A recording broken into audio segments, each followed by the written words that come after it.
Evangelho de Jesus Cristo, escrito por Lucas. Evangelho de Jesus Cristo, escrito pelo Dr. Lucas. Capítulo 6, vamos ler a partir do verso 27, dando continuidade à nossa série de sermões no Evangelho de Lucas. Série de sermões do Evangelho de Lucas. E eu louvo a Deus por estarmos aqui na 26ª mensagem. Glória a Deus! 26ª mensagem, 26º episódio dessa série de pregações no Evangelho de Lucas. Estamos especificamente refletindo sobre o Sermão do Monte. Da última vez vimos a primeira parte, que a nossa proposta é dividir a reflexão desse sermão em 4 partes.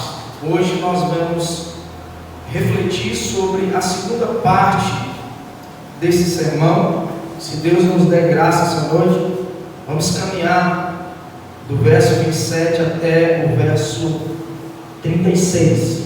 Aleluia! Amém? Glória a Deus. E vamos refletir sobre como um súdito do reino de Deus se relaciona com as pessoas. Será uma parte, será um sermão dividido em 4 partes. A primeira parte foi como um súdito se relaciona com as circunstâncias. Nessa segunda parte, como o súdito se relaciona com as pessoas. A terceira parte será como o súdito se relaciona consigo mesmo. E a quarta, como o súdito do reino de Deus se relaciona com Deus. Então, preste atenção nesse pano de fundo, para que você compreenda aquilo que Deus deseja falar aos nossos corações essa noite. Diz assim a palavra do Senhor. Todos localizaram? Amém. Amém? Quem encontrou, diga: eu amo a Bíblia. Eu amo a Bíblia. Lucas 6, 27 diz assim: mas a vós que isto ouvis, digo-vos, amai a vossos inimigos, fazei o bem aos que vos odeiam, bendizei os que vos maldizem, e orai pelos que vos caluniam. Ao que te ferir uma face, oferece-lhe também a outra. E ao que te houver tirado a capa, nem a túnica recuses, e dá a qualquer que te pedir.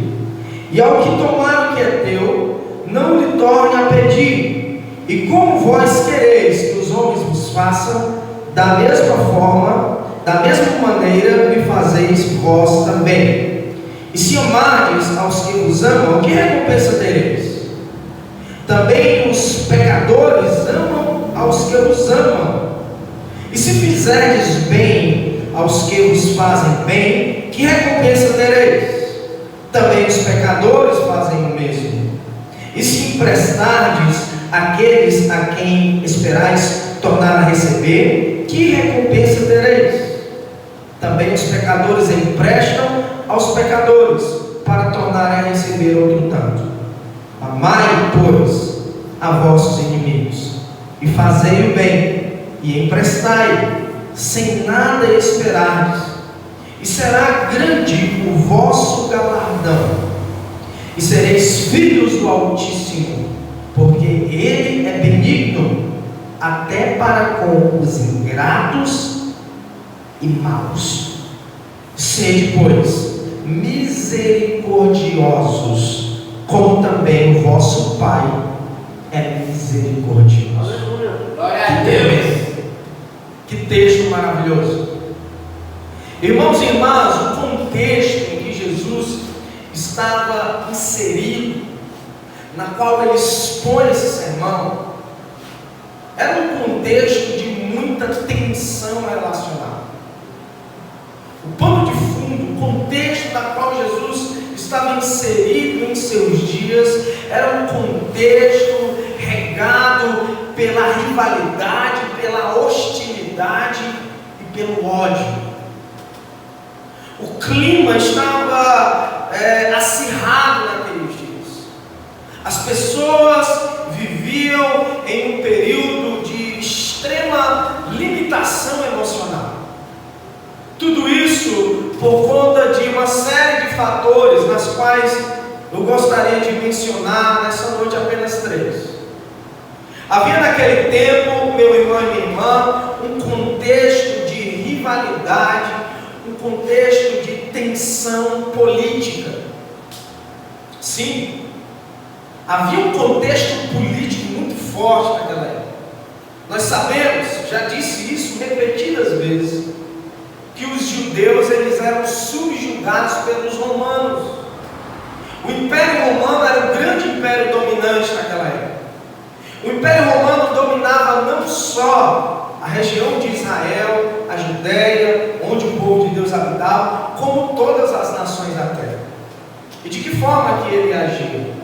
Ele permitia que cada nação vivesse em sua terra, desenvolvesse a sua cultura, porém, todas deveriam pagar tributos, impostos, exorbitantes, altíssimos.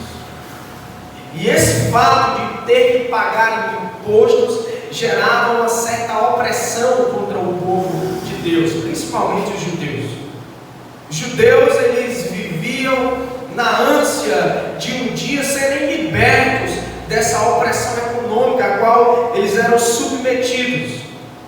Eles tinham, inclusive, uma esperança de que o Messias, prometido pelos profetas do Antigo Testamento, viesse para, enfim, liderar o povo em uma grande empreitada, em uma guerra militar, e, enfim, derrotasse o Império Romano e o jogo virasse. O povo judeu se tornasse agora o grande império e as nações fossem subjugadas até os escabelos dos seus pés. Eram em profecias como essas que eles se apoiavam e depositavam a sua esperança. E eles esperavam esse momento, esse grande momento em que o Messias viria com o seu exército e, enfim, viria libertar o povo. E essa esperança alimentava, de certa forma, um ódio no coração dos judeus pelos romanos. De tal forma que eles haviam, por diversas oportunidades, tentado levantar algumas revoltas, principalmente nas grandes festas, em que havia aglomerações e judeus vinham de todas as nações para se reunir em Jerusalém pelo menos 3 vezes ao ano. E eles ansiavam e às vezes até tentavam uma ou outra empreitada, todas elas frustradas, porque o Império Romano sempre se articulava de tal forma que inibia as revoltas, rebeliões e revoluções provocadas pelos judeus. O Império Romano passou a oprimir e a buscar algumas maneiras de intimidar o povo judeu, a fim de que ele se desestimulasse nessa sua esperança de querer gerar uma guerra futura contra o Império Romano. É por isso que todos aqueles artifícios, a cruz, uma exposição pública a respeito daqueles que anseiavam ser rei dos judeus, aqueles que ansiavam se levantar contra Roma, era um certo instrumento de intimidação. Isso gerava ódio, isso gerava revolta, porque os judeus viam muitos dos seus irmãos serem punidos, serem castigados, serem crucificados.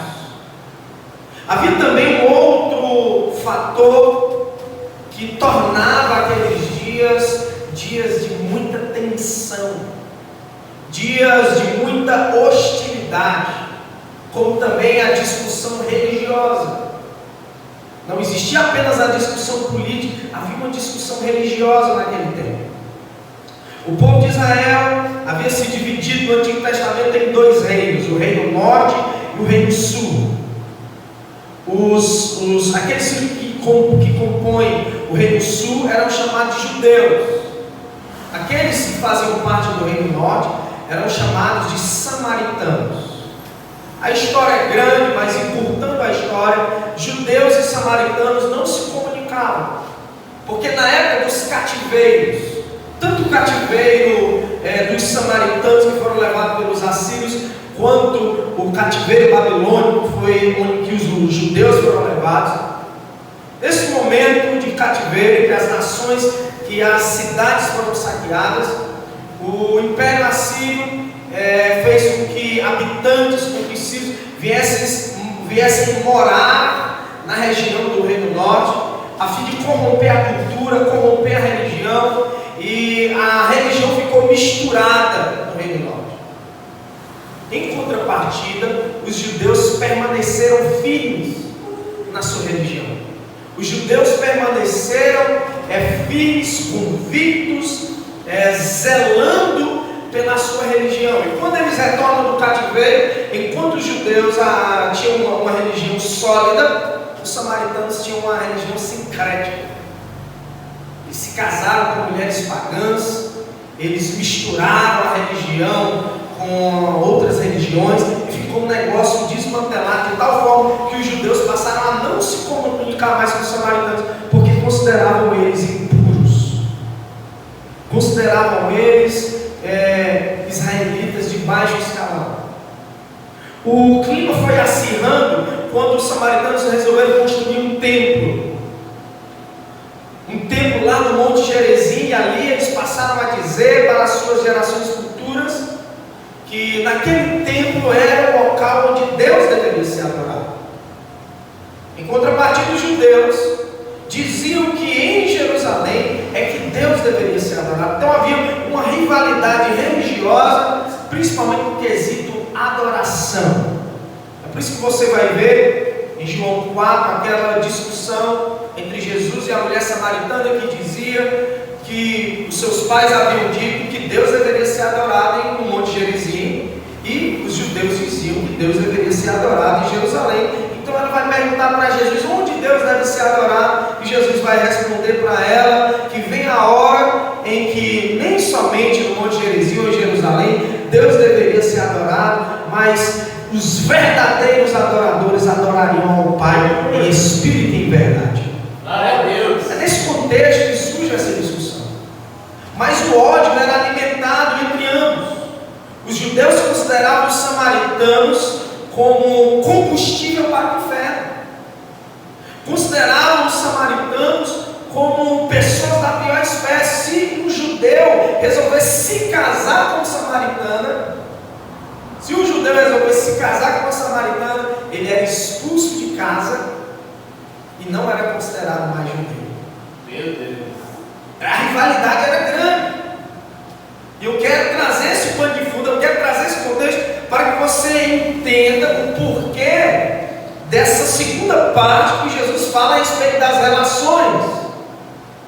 Mas deixa eu trazer pelo menos mais um fator que fazia com que as relações estivessem desgastadas naquele dia. Talvez eu acredito que você já tenha ouvido, ao ler os evangelhos, alguns grupos, como por exemplo os zelotes, os fariseus, os saduceus. Talvez você tenha ouvido falar também dos essênios. Esses grupos estavam agora entre os judeus. Perceba, a primeira discussão, judeus contra romanos, uma discussão política. A segunda discussão, judeus contra samaritanos, uma discussão religiosa. A terceira discussão agora é uma discussão doutrinária entre os próprios judeus. Cada grupo de judeu compreendia as escrituras da sua maneira e defendia essa maneira como se essa fosse a verdade e a do outro fosse a mentira. De tal forma que os fariseus se consideravam um grupo seleto, os guardiões da verdadeira lei. Mas havia também os saduceus, que por exemplo só acreditavam no Pentateuco, os 5 primeiros livros do Antigo Testamento. Eles não acreditavam em ressurreição dos mortos, eles não acreditavam em anjos, não acreditavam em demônios, não acreditavam em vida eterna. Esses eram do alto escalão, faziam parte da liderança religiosa daquela época, que estava totalmente corrompida. Havia um outro grupo que resolveu romper até mesmo com a vida urbana, que foram os essênios.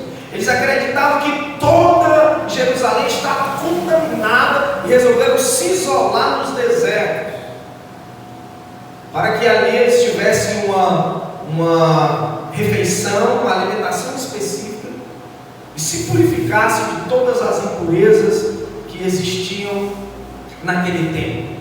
Mas havia também um outro grupo, que eram os zelotes, que eles acreditavam que a doutrina do Antigo Testamento, a lei, deveria ser estabelecida pela força do braço.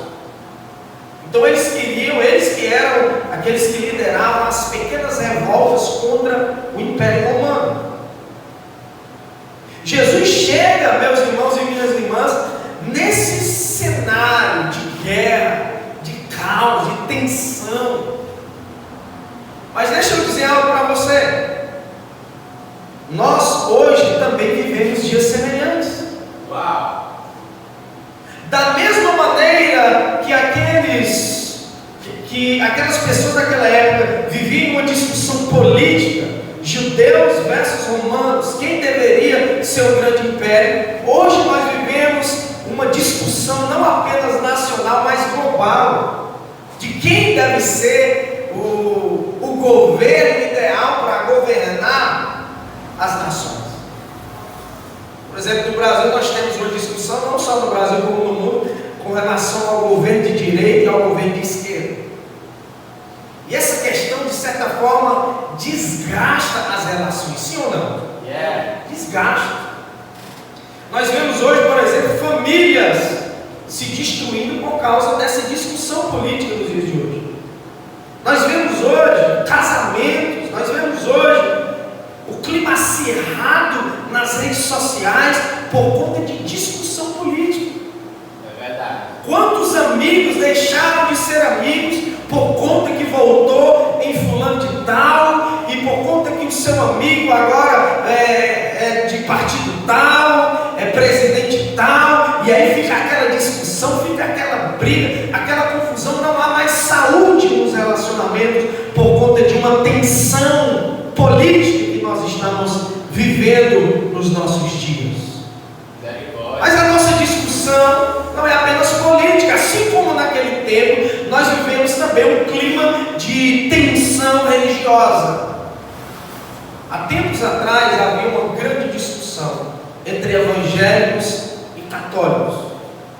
Os climas eram acirrados, mas parece que a pauta política atual acabou unindo evangélicos e católicos, e você vê hoje poucas brigas entre evangélicos e católicos. No entanto, há uma religião que tem se levantado com certo extremismo contra o cristianismo, que é o islamismo.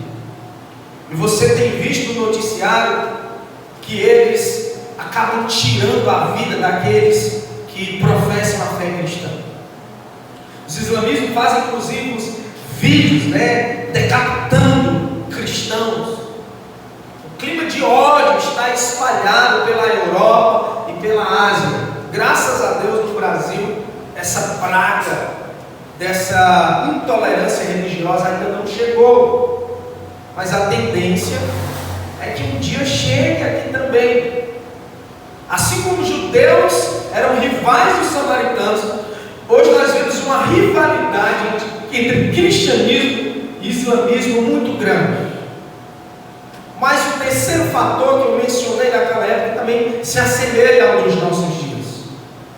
Assim como havia uma discussão doutrinária naqueles dias, em que fariseus se achavam os defensores da verdade, essênios, saduceus e zelotes guerreavam entre si na compreensão da lei. Hoje também nós vemos de maneira semelhante, dentro do meio evangélico, uma discussão doutrinária. Arminianos contra calvinistas. Então, se você não sabe, calvinistas, aqueles mais veementes nas discussões, defendem a doutrina da predestinação. Já os arminianos discutem a questão do livre-arbítrio. Aí vem uma outra discussão entre pentecostais e reformados. Um clima acirrado, principalmente nas redes sociais. Há igrejas, por exemplo, que consideram as outras denominações apenas como primos. Meu Deus. Uma competição entre denominações, entre placas de igreja, entre compreensão doutrinária, e de igual modo, naquele tempo nós estamos vivendo um clima muito tenso nos nossos dias. E nós precisamos entender, meu irmão e minha irmã, esse sermão, porque Jesus vem justamente trazer luz à nossa verdadeira maneira de nos relacionar. Aleluia. Jesus, ele vem com o pensamento, com a verdade a respeito do reino de Deus. Aleluia. Glória a Deus. E a base do reino de Deus nos relacionamentos é totalmente diferente dessa base humana daquele tempo e do nosso tempo. Porque enquanto as nossas relações e as relações daquele tempo eram baseadas no ódio, na rivalidade, na hostilidade, as relações, a base que permeia as relações dos súditos do reino deve ser o amor. E essa verdade de Jesus é revolucionária, porque ela muda completamente a nossa maneira de nos relacionar com as pessoas. Porque o reino de Deus, meu irmão e minha irmã, é um reino de amor. Glória a Deus. E quem não está preparado para amar, não está preparado para servir a esse reino. E baseado nessa premissa, Jesus irá nos ensinar nesse sermão como que um súdito do reino, como que alguém que creu nele como Salvador e agora é parte desse reino, desenvolve o seu relacionamento com as pessoas. E a primeira lição que Jesus deseja nos ensinar está aqui no verso de número 27, acompanhe comigo o que diz o texto. Mas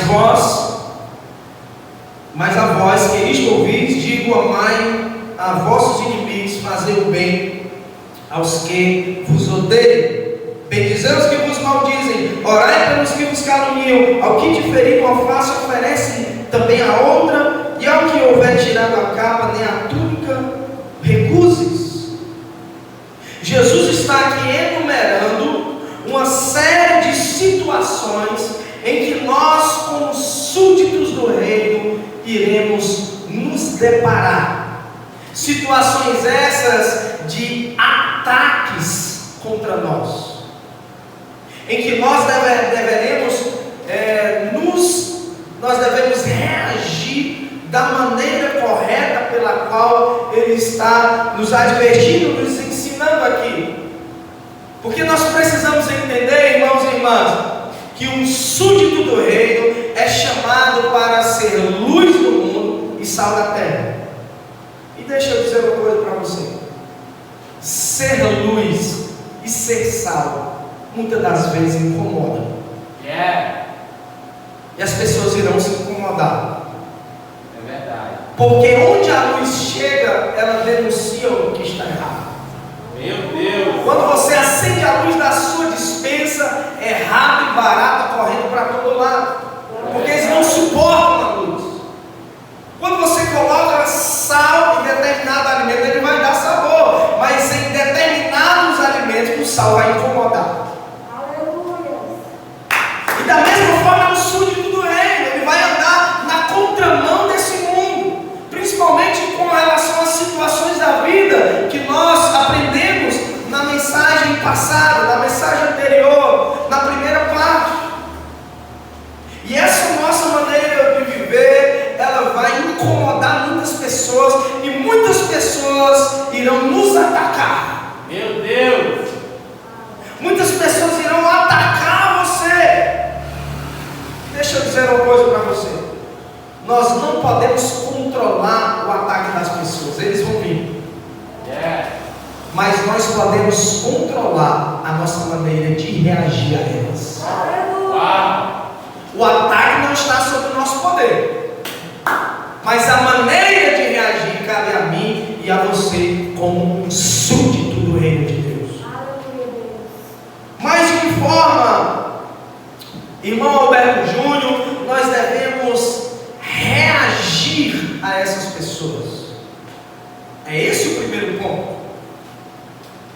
É assim que um súdito do reino de Deus desenvolve os seus elementos no que se diz respeito, em primeiro lugar, às reações. De que maneira nós devemos reagir, por exemplo, aos nossos inimigos? A parte A do verso 27: mas vós ouvis o que eu digo, amai aos vossos inimigos. Jesus nos ensina que, com relação àqueles que se fizerem nossos inimigos, nós devemos não odiá-los, mas amá-los. A nossa reação aos inimigos deve ser uma reação baseada e firmada no amor. Existia uma fala naqueles dias, no sinótico, no Sermão do Monte, ministrado, escrito por Mateus, no capítulo 5, no verso 43, ele vai trazer mais detalhes a respeito desse sermão. Ele vai dizer que havia uma fala naqueles dias. A fala era a seguinte: ame o próximo e aborreça o seu inimigo. O que me chama a atenção é que essa fala ainda é recorrente nos nossos dias. O que as pessoas dizem? Você deve amar o próximo. Mas qual o conselho as pessoas dão com relação aos inimigos? Aborreça ela. Prepare um contra ela. Faça algo contra ela. É ou não é verdade? É verdade. Vamos armar um contra ela. É sua inimiga. Vamos fazer ela se dar mal. Mas a proposta de Jesus com relação aos nossos inimigos é diferente daquela que tange os valores humanos. Ao invés de aborrecer os nossos inimigos, Jesus nos ensina que nós devemos amar os nossos inimigos. Agora pense comigo, Jesus dizendo isso para judeus que odiavam os romanos, para judeus que esperavam uma oportunidade para guerrear, para judeus que esperavam um Messias que viesse liderar a guerra. Mas na verdade o Messias que está diante dele, estabelecendo o seu reino, veio não para proclamar a guerra, mas sim para estabelecer a paz. Aleluia. E a paz só é estabelecida por meio do amor. Porque o ódio, ele gera ódio, mas o amor, ele apaga o ódio. Então você que é cristão, meu irmão e minha irmã, está aqui presente essa noite, não entre no discurso do ódio. Não entre nas discussões banais de ódio em redes sociais ou em discussões qualquer com relação aos seus inimigos. Não alimente o ódio no seu coração. Alimente o amor no seu coração. Em segundo lugar, como nós devemos reagir aos que nos insultam? Leia comigo a parte B. A parte B do verso 27 vai nos dizer o seguinte: fazei o bem aos que os odeiam. Perdão, a parte A do verso 28: bendizei os que vos maldizem. Ele está nos ensinando aqui como nós devemos reagir àqueles que nos insultam, aqueles que nos maldizem. Nós iremos nos deparar com situações, assim como Jesus se deparou naqueles dias, em que nós seremos insultados. Jesus sofreu muitos insultos em seus dias. Chegaram, por exemplo, a dizer que Jesus operava milagres por meio do poder de uma força demoníaca chamada Beelzebul. As pessoas acusaram Jesus de bebarrão, por ele se assentar à mesa com os publicanos. As pessoas maldiziam, amaldiçoavam Jesus. Mas o que Jesus ensina é que nós devemos reagir aos insultos praticando não o mal, mas sim o bem. O que Jesus fez por aqueles que o insultaram? Jesus morreu na cruz para que eles tivessem a possibilidade de serem perdoados. E quando Jesus estava na cruz, Jesus não estava reagindo àqueles insultos das pessoas que diziam: se tu és o Filho de Deus, desce da cruz. Jesus não estava com ódio daqueles insultos. Pelo contrário, Jesus estava sentindo o amor pelas pessoas. E ele dizia: Pai, perdoe-os, porque eles não sabem o que fazem. É dessa forma que nós devemos reagir àqueles que nos insultam. Deixa eu fazer uma pergunta para você essa noite. Qual tem sido a sua reação com relação àquelas pessoas que te insultam? Qual tem sido a sua reação quando uma pessoa vem e pisa no seu carro? Quando uma pessoa vem e te coloca em uma situação desconfortável? Quando uma pessoa te pega justamente naquele dia mal e ela solta uma brincadeira de mau gosto, de que forma você reage? Você reage com amor? Ou você explode e revida aquela brincadeira e aquele insulto? De que forma você tem reagido? Porque um súdito do reino de Deus não deve reagir na mesma moeda. Um súdito do reino de Deus não pode explodir diante das situações de insulto. Mas talvez você possa argumentar: não, Roberto, mas eu sou temperamental, eu sou sanguíneo, então se vier mexer comigo eu explodo mesmo. A minha psicóloga, me disse que eu sou temperamental, eu explodo, então não venha mexer comigo não. Tome muito cuidado quando vir tirar brincadeira comigo, tome muito cuidado quando vir dizer alguma coisa comigo, porque eu não levo desaforo para casa não, eu explodo mesmo. É dessa forma que o súdito do reino deve se comportar? Não. No reino de Deus não há espaço para temperamentos sanguíneos e explosivos. Não há espaço. Porque o reino de Deus é constituído por pessoas mansas e humildes de coração. Porque não é sobre os temperamentos, e sim sobre os frutos. E quais são os frutos do Espírito?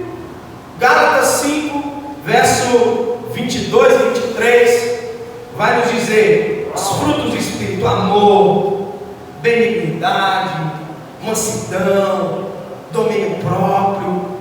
É dessa forma que o súdito do reino deve reagir às situações. Você não pode explodir, meu irmão e minha irmã. Você não pode tratar as pessoas de qualquer jeito, porque a Bíblia Sagrada não vai legalizar a teoria dos temperamentos.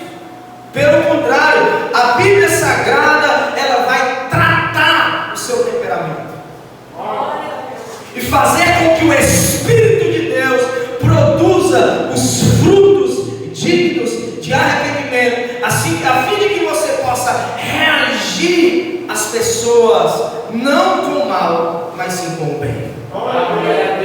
É difícil, é desafiador, mas é dessa forma que Jesus nos ensina que nós, como súditos, devemos proceder. Em terceiro lugar, de que forma podemos reagir? Devemos reagir, irmão Alberto Júnior, por exemplo, aquelas pessoas que nos caluniam. Veja comigo a parte B do verso 28.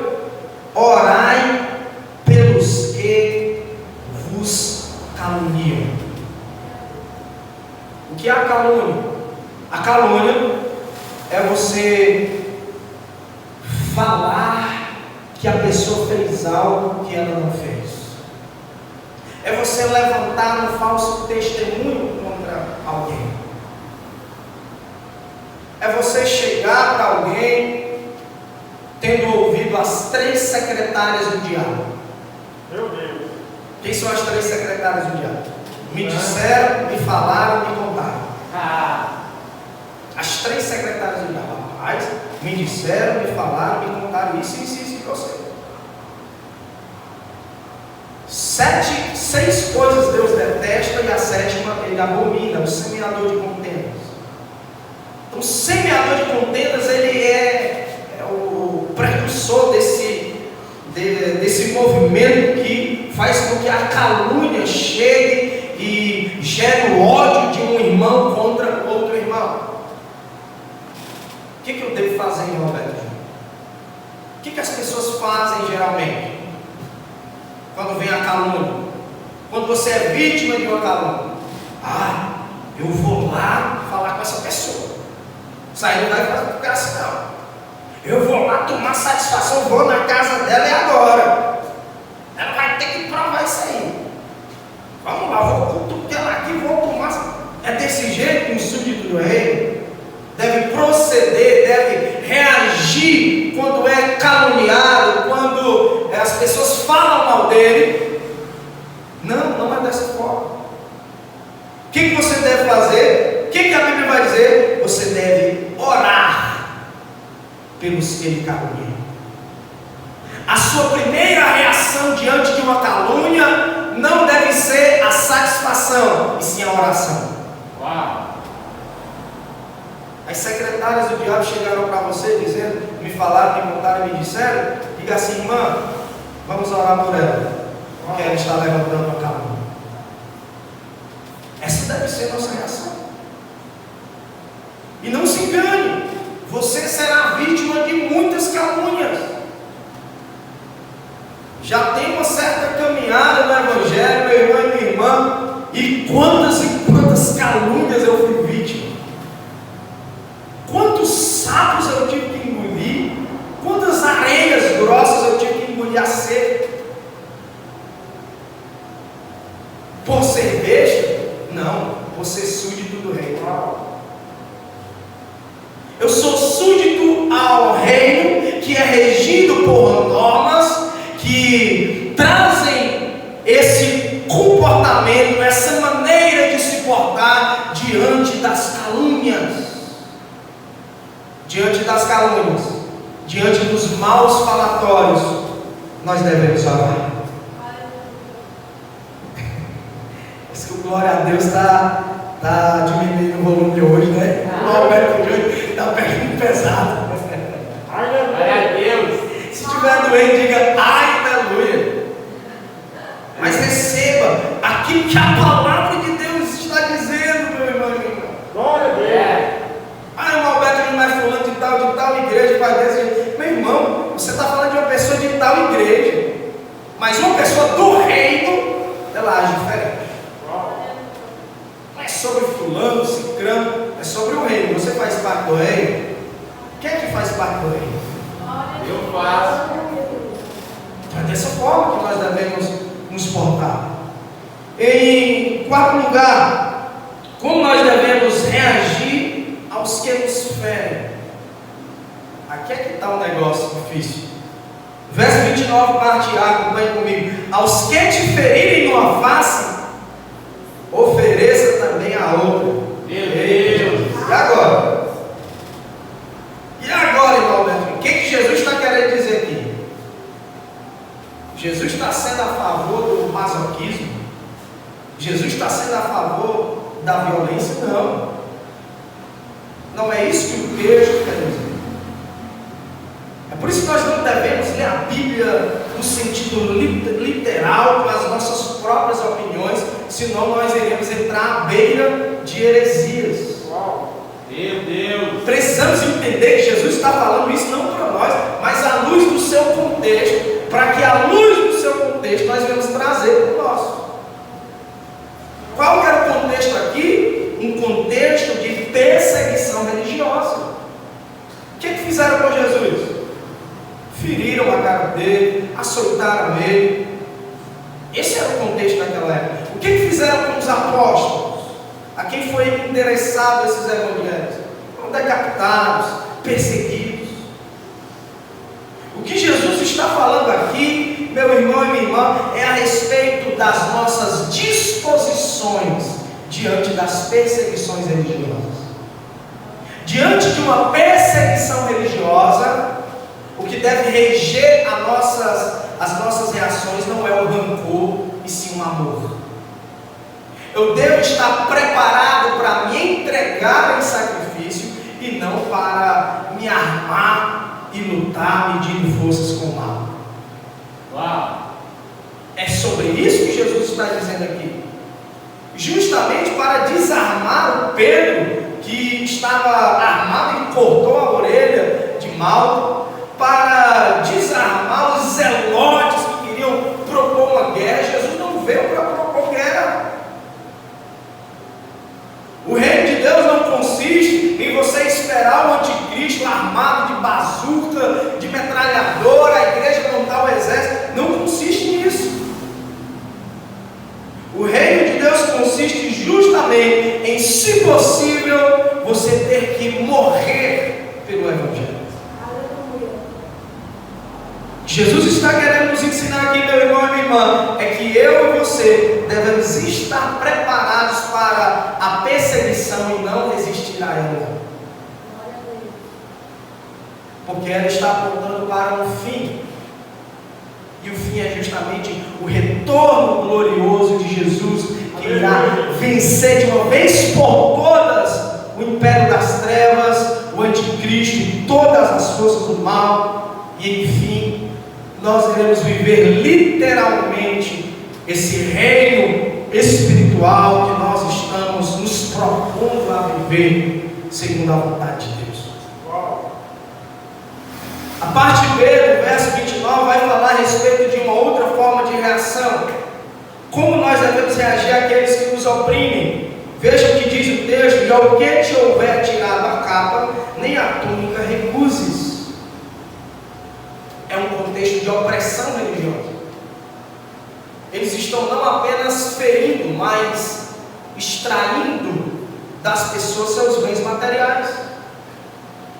E Jesus está ensinando aqui que quando os opressores e perseguidores vierem, as pessoas não podem se apegar aos bens a fim de não impedir que os bens sejam retirados. Se tiraram a capa, Jesus está dizendo aqui, dê também a túnica. Deixe levar todos os bens materiais que eles quiserem levar, porque é a única coisa que eles irão ter. As nossas riquezas não estão aqui nessa terra. As nossas riquezas estão na glória. Jesus está falando aqui a respeito de um desapego dos bens materiais terrenos, aqui, a fim de que nós possamos nos apropriar dos bens eternos que Ele está preparando para nós na glória. Glória a Deus. Então é dessa forma, meu irmão e minha irmã, nesse contexto de opressão, de violência, de hostilidade, que nós devemos nos portar como verdadeiros súditos do reino de Deus. Mais uma vez, eu repito, não é fácil, é difícil, sim, mas essa capacidade não depende de nós, mas sim do Espírito Santo agindo em nós. Glória a Deus. Na carne é impossível você agir dessa maneira, você reagir dessa determinada maneira, mas se você estiver no Espírito, o Espírito Santo irá gerar os frutos a fim de que você possa reagir da maneira correta diante das pessoas, diante das relações más. Mas há uma outra lição que Jesus está nos ensinando aqui. A primeira parte dessa lição, como nós devemos reagir às pessoas más. A segunda parte, Jesus irá nos ensinar como devemos agir com as pessoas boas. Quero que você leia comigo o verso 30, que diz o seguinte: e dá a qualquer que te pedir, e ao que tomar o que é teu, não lhe tornes a pedir. Perceba, a forma que nós devemos agir, em primeiro lugar, deve ser através da generosidade. Jesus não está falando mais a respeito de perseguição aqui. Jesus está falando aqui de pessoas necessitadas que virão lhe pedir algo. Pessoas que não têm muitas das vezes o que comer. Esse era o cenário daquela época também. Jesus está ensinando aqui, ó, aquele que vier te pedir, dê. E aquele que veio tirar de você, com relação à necessidade, deixe que leve. Jesus está ensinando aqui que nós devemos agir com generosidade diante das pessoas. Generosidade é perceber que aquilo que você tem foi Deus quem deu, não para você acumular, mas sim para você compartilhar. Isso é generosidade. É você ter um coração generoso. Porque o próprio Jesus ensinou. Você vai ler lá em Atos, no capítulo 20, verso 35, que dar é melhor do que receber. Qual que é o discurso da nossa cultura? Receber é melhor do que dar. Eu vou dar lá nada. Eu vou trabalhar bem muito, acumular bem muito, acumular, ficar bem rico. Só quem vai ver a cor do meu dinheiro vai ser os meus filhos. Não é verdade? Não é nesse contexto de avareza que nós vivemos. Mas um certo teólogo chamado Jim Elliot diz que a verdadeira riqueza não é a que você guarda, e sim a que você compartilha. Aleluia. Outro pensador certa vez disse que Deus não multiplica a semente que comemos, e sim a que repartimos. Você já comeu uma fruta que tem sementes? Quando você pega uma maçã ou qualquer fruta, uma ata que tem sementes, e você engole aquela semente morre com você. Mas se ao invés de comer a semente, você come a fruta e semeia as sementes, aquela semente vai multiplicar. Imagine, seguindo essa lógica, que você resolve repartir não apenas a semente, mas você resolve partilhar da mesma forma que Jesus nos ensinou no partir do pão com os necessitados. Certamente você irá compreender e viver aquilo que um súdito do reino deve desenvolver, uma vida de generosidade. É desafiador, é contracultural, mas isso nada mais é do que o reino de Deus se manifestando no meio dos homens. Glória a Deus. Você está preparado para partilhar? Você está preparado para se esvaziar do egoísmo e começar a dar, repartir, compartilhar aquilo que Deus tem dado ao teu coração? Vamos lá, alguém. Tudo que você tem, quer seja o conhecimento, quer seja a espiritualidade, só tem valor se for repartido com alguém. De que forma devemos agir com as pessoas? Verso 31. Acompanhe comigo. Como vós quereis que os homens vos façam, da mesma maneira lhes fazeis vós também. Sabe quem Jesus está falando aqui? Jesus está falando aqui a respeito da regra de ouro. Tudo isso vai estar baseado, o centro dessa mensagem, de todo esse pensamento, de toda essa exposição a respeito das relações, está resumida nesse verso. Leia comigo mais uma vez. Como vós quereis que os homens vos façam, da mesma maneira lhes fazeis vós também. Essa é a regra de ouro. O que é a regra de ouro, irmão Alberto Júnior?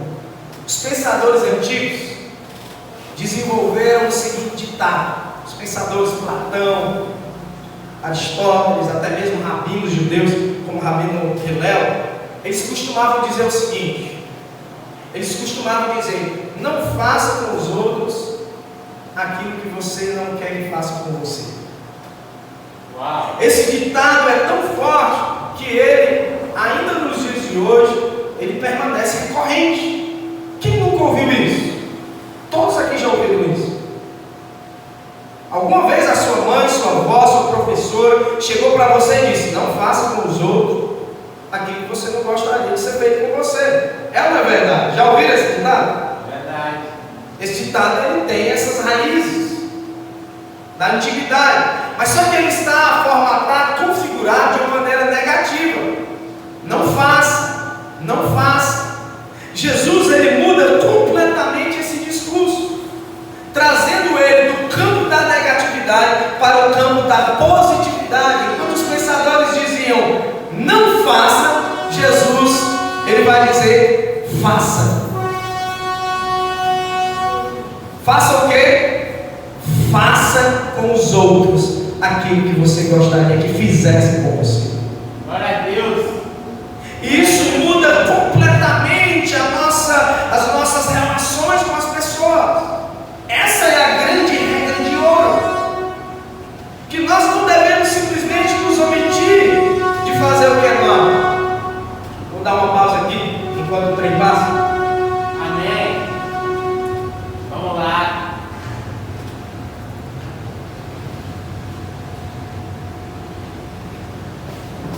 Amém.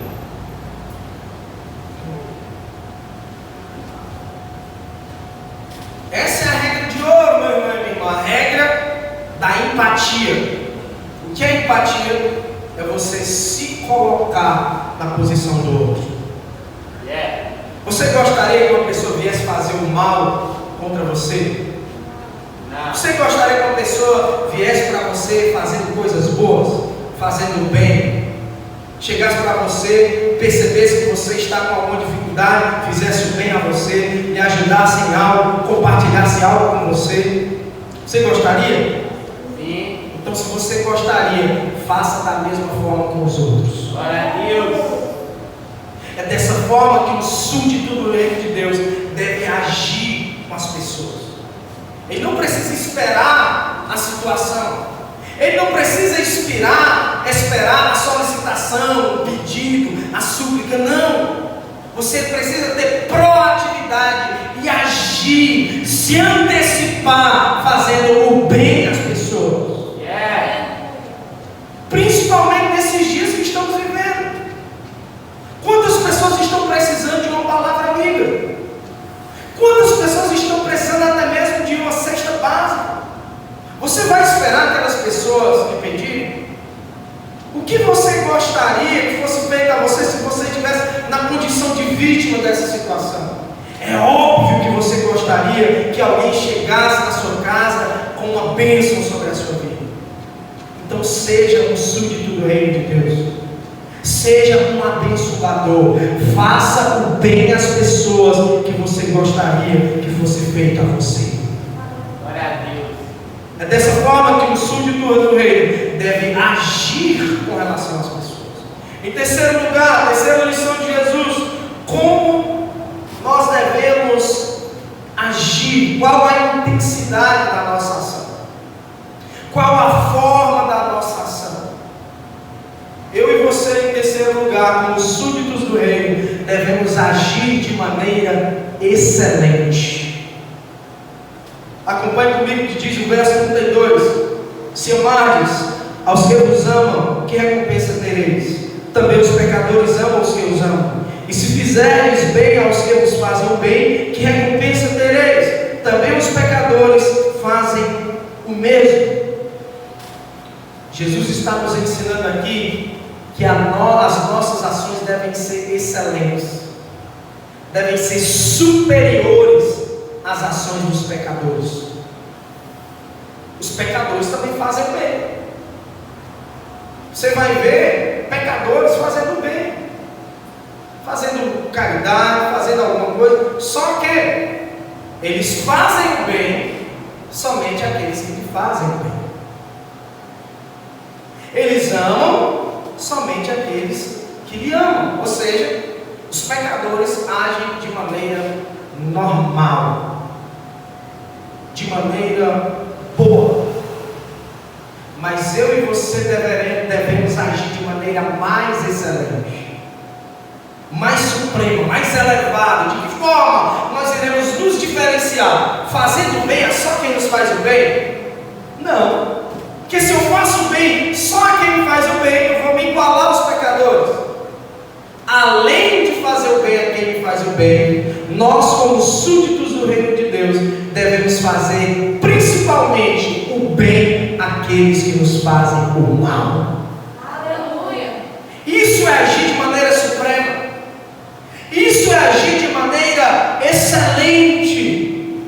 Sabe por quê? Porque se eu faço o mal a quem me faz o bem, isso demonstra que eu sou filho do diabo. Uau. Se eu faço o bem apenas quem me faz o bem, isso significa que eu sou filho do homem. Mas se eu faço o bem a quem me faz o mal, isso significa que eu sou filho de Deus. Meu Deus. Filho do Altíssimo. Vamos. E é isso que Jesus está ensinando aqui, meu irmão e irmã, que nós, como súditos do reino de Deus, devemos superar as ações normais dos pecadores. A quarta lição que Jesus nos ensina, nessa forma de nos relacionarmos com as pessoas, está no verso 34, acompanhe comigo. E se emprestares àqueles a quem esperam tornar a receber, que recompensa tereis? Também os pecadores emprestam aos pecadores para tornarem a receber outro tanto. Amai os vossos inimigos, fazei o bem e emprestai sem nada esperardes, e será grande o vosso galardão, e sereis filho do Altíssimo, porque Ele é benigno até para com os ingratos e maus. A quarta lição que Jesus está nos ensinando aqui a respeito da motivação do nosso coração. Qual deve ser a nossa motivação ao fazer o bem? Porque os pecadores, eles podem até fazer o bem, mas eles têm motivações deficientes, motivações corrompidas, motivações equivocadas na prática do bem. Por exemplo, um político, ele visa fazer o bem. Ele vai, em época de eleição, de 4 em 4 anos, fazer o bem a uma ou outra pessoa, né? Isso não todos os políticos, mas certos, determinados tipos de políticos, aqueles que você conhece. Mas qual que é a intenção deles a fazer o bem ali? É simplesmente fazer o bem por fazer? Não. Ele está fazendo porque ele está motivado pela sua campanha eleitoral. É por isso que esse bem é feito de 4 em 4 anos. Ou seja, o bem está sendo realizado, mas a motivação não está segundo a vontade de Deus. É uma motivação que pensa no eu. É uma motivação egoísta. É uma motivação equivocada. Há pessoas que fazem o bem, por exemplo, para elevar a sua autoimagem. Certo cantor de funk, isso foi relatado pela sua ex-namorada, que inclusive terminou o relacionamento porque foi agredida. Ninguém vai mencionar o nome desse cantor de funk por questões éticas. Ele costumava levar sua namorada para entregar cestas básicas às pessoas carentes.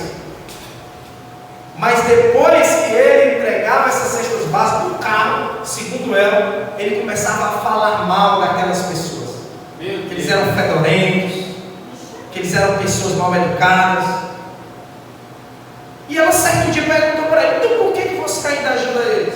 Sabe qual foi a resposta dele? Ele disse: eu ajudo eles porque isso ajuda na minha autoimagem. Ele estava fazendo o bem não por fazer o bem àquelas pessoas, mas sim porque ele queria dar uma ajudinha na sua autoimagem. E assim quantos e quantos artistas fazem? Tem um homossexual aí, também não iremos citar o nome, nas redes sociais, que ele é mestre em fazer isso. Ele fez uma casa para todos os moradores da sua vila.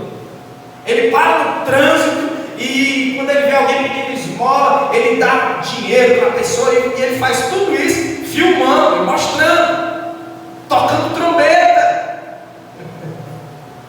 Qual que é a motivação dele? Fazer o bem?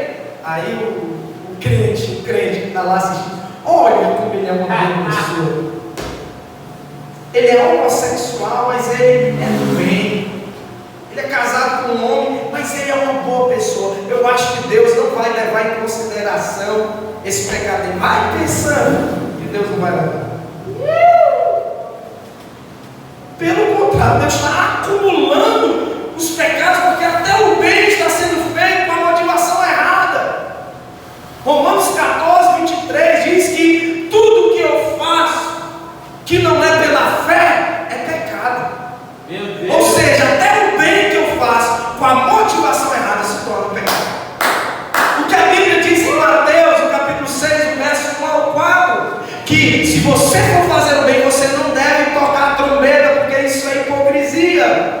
Mas a sua mão direita não deve saber o que a sua esquerda fez, nem o que a sua esquerda deve saber o que a direita fez. Por isso, quando formos fazer uma boa ação, não devemos levar as câmeras, e sim o nosso coração. Porque a nossa motivação não deve ser as mesmas motivações dos pecadores. Estão causando, achando que estão fazendo algo de bom, mas precisa se converter, e converter esse coração mal convertido, que está fazendo bem a si mesmo, procurando alimentar o seu ego. Quantas e quantas pessoas fazem o bem com segundas intenções? Vê, por exemplo, um casal passando um problema de casamento, se aproxima da esposa para aconselhá-la e começa a se aproveitar da situação de fragilidade emocional e de repente começa a querer se relacionar com determinado tipo de mulher. Quantos e quantos chegam percebendo que você está passando dificuldade, principalmente mulheres, que começam a puxar assunto, não por querer ser amigo, mas sim com segundas intenções. Existe até um negócio aí de boy no são, né? Tinha um rapaz aí de uma outra igreja aí, que ele era capaz de se fazer de pregador ungido, para que as irmãs da igreja se interessassem por ele, e ele saía ficando de uma por uma. Ainda bem que Jesus converteu esse cara, viu? Eu não vou dizer o nome dele não. Mas isso acontece, irmãos e irmãs. Essa, infelizmente, é a nossa realidade. Mas, irmão Berto, então qual deve ser a motivação? Qual deve ser a nossa motivação? A resposta está aqui no verso 35. Amai os vossos inimigos, fazer o bem e prestais sem nada esperar. Você não pode esperar nada. Por quê? Porque será grande o vosso galardão e sereis filhos do Altíssimo. A nossa recompensa não deve estar aqui na terra, e sim na glória do céu, o galardão que está preparado para nós. É por isso que eu não devo esperar receber algo, alimentar a minha autoimagem, fazer a política do bem, aumentar a minha autoestima. Não, o bem deve ser praticado com a motivação correta, fazendo tudo para a glória de Deus, a fim de que o nome do Senhor seja glorificado e que Ele, pela sua misericórdia, venha nos recompensar, não na terra, mas na glória. Glória a Deus. É dessa forma que devemos nos relacionar. Mas deixa eu concluir. Vamos lá, alguém. Deixa eu concluir, que o negócio foi estreito hoje.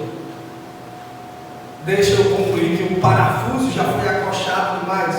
O verso 36 vai nos dizer que nós devemos ser misericordiosos, porque o nosso Pai é misericordioso. Uau. Um súdito do rei deve se relacionar com as pessoas, não apenas fundamentado na base do amor, mas também fundamentado na base da misericórdia.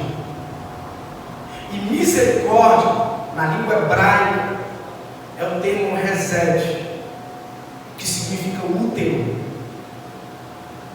Ou seja, misericórdia é o útero de Deus, gerando o bem às pessoas.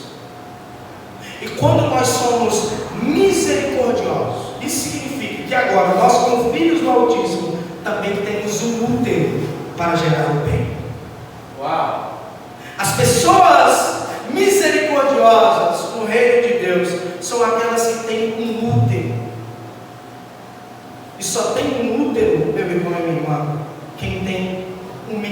ministério para desenvolver de serviço às pessoas. Meu Deus. Deus não te chamou para apenas ficar sentado na cadeira e assistindo tudo.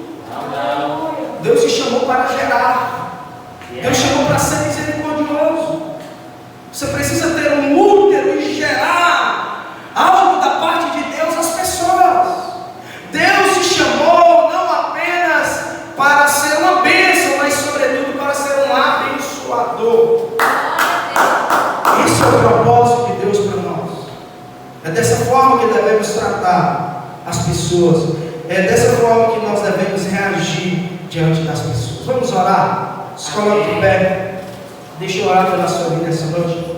Amém, Deus. Senhor meu Deus, nós somos gratos pela tua palavra, pelo teu amor, Senhor. pela tua misericórdia, Jesus, para com as nossas vidas. Deus, Sim, Pai. tu tem confrontado, meu Deus, o nosso entendimento. Tu tem confrontado a nossa maneira de agir, de pensar, de viver. O nosso desejo, Senhor, se meu Deus, é que nós venhamos encarnar, meu Deus, esse verbo, meu Deus, que está sendo ministrado, meu Deus, sobre nós. A começar de mim, meu Deus, que sou o instrumento pela qual, meu Deus, tu tem usado como um canal de transmissão à vida das pessoas. Meu Deus, amado, que eu possa viver essa palavra, que a tua igreja possa viver essa palavra, que as pessoas aqui presentes possam viver essa verdade, meu Deus, do reino de Deus. Meu Deus, amado, não queremos viver um evangelho raso, nós queremos viver, meu Pai, de maneira normal, queremos viver de maneira elevada, de maneira sublime, de maneira suprema, de maneira profunda, Jesus. Meu Deus, não como meros religiosos, mas sim, meu Deus, como verdadeiros súditos do reino de Deus, como verdadeiros filhos de Deus e filhas de Deus na terra.